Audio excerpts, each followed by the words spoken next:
Very very unfortunate. Politics of adjustment কোনো একটা জায়গায় হচ্ছে, পলিটিক্স অফ আন্ডারস্ট্যান্ডিং কোনো একটা জায়গায় হচ্ছে।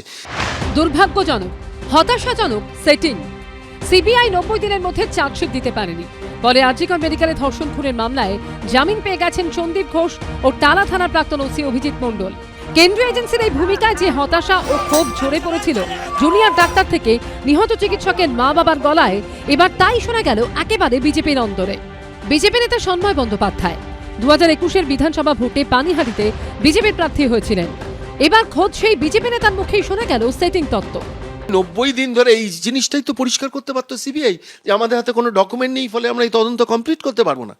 তারা আশা দেখালেন, বিশ্বাস দেখালেন, মানুষের মধ্যে একটা প্রত্যাশা তৈরি করলেন যে সিবিআই ক্যান ডু ইট। তারা বললেন যে আমরা ফরেন্সিক টেস্টের জন্য আমরা সিসিটিভি ফুটেজ পাঠাচ্ছি, আমরা ফরেন্সিক টেস্টের জন্য অভিজিৎ মণ্ডল এবং সন্দীপ ঘোষের টেলিফোনগুলো পাঠাচ্ছি, এবং সেই রিপোর্ট আসার পর কোর্টকে তারা বললেন যে আমরা ফরেন্সিক রিপোর্ট পেয়ে গেছি, আমরা যেটা আশঙ্কা করছিলাম সেইটা মিলে গেছে। এবং আজকে কেন সেই সিবিআই সীমা পাহুজা কেন কি কারণে শিয়ালদা কোর্টে সেই প্রত্যাশার বেলুনটা ফুটো করে দিলেন? কোনো জায়গায় কি পলিটিক্স অফ আন্ডারস্ট্যান্ডিং হচ্ছে, অ্যাডজাস্টমেন্টে হচ্ছে?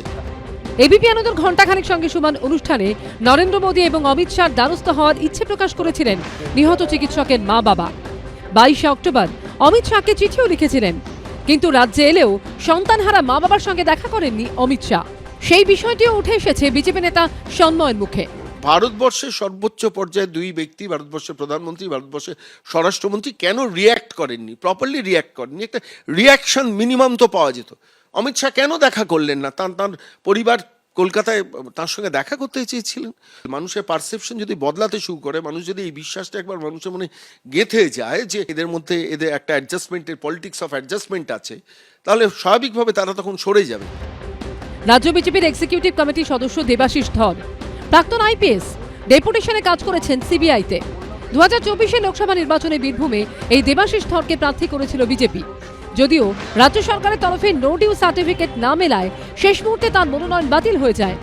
আরজিকর কাণ্ডে প্রধানমন্ত্রী দফতরের অধীনস্থ কর্মীবর্গ মন্ত্রকের আওতাধীন সিবিআইয়ের ভূমিকা নিয়ে প্রশ্ন তুললেন বিজেপি নেতা ও প্রাক্তন আইপিএস দেবাশিস ধরও। This case is monitored by supreme court only. তো সেক্ষেত্রে তারা তো প্রত্যেকটা রিপোর্ট স্টাডি করে দেখেছেন, কিন্তু তার মধ্যেও কেন দিতে পারলো না, এটা যদি না দিতে পারতো তাহলে এইভাবে গ্রেপ্তার করাটাও আমি একজন পুলিশ আধিকারিক হিসাবে মনে করি উচিত হয়নি। সিবিআই মানে লোকে মনে করে আমরা গিয়ে একটা সোনার পাথর বাটি টাইপের আমাদের একটা কনসেপ্ট রয়েছে, যেখানে মনে করে মানুষ যে আমরা গিয়ে বিচার একটা হায়েস্ট লেভেলে গিয়ে পাবো। ওসির ক্ষেত্রেও কলকাতা পুলিশের আমি এটুকুও বলতে পারি, তিনি একটা গুরুত্বপূর্ণ দায়িত্বে রয়েছেন। যদি তার ক্ষেত্রে এই ধরনের একটা ঘটনা ঘটে থাকে তাহলে কেন সেখানে এস্টাবলিশ করা গেল না? নিশ্চয়ই ততটা তদন্ত এগিয়েছিল বলেই তাকে গ্রেপ্তার করা হয়েছে। সব মিলিয়ে আরজিকর মামলায় সিবিআইয়ের ভূমিকা নিয়ে এবার প্রশ্ন বিজেপির অন্তরেও।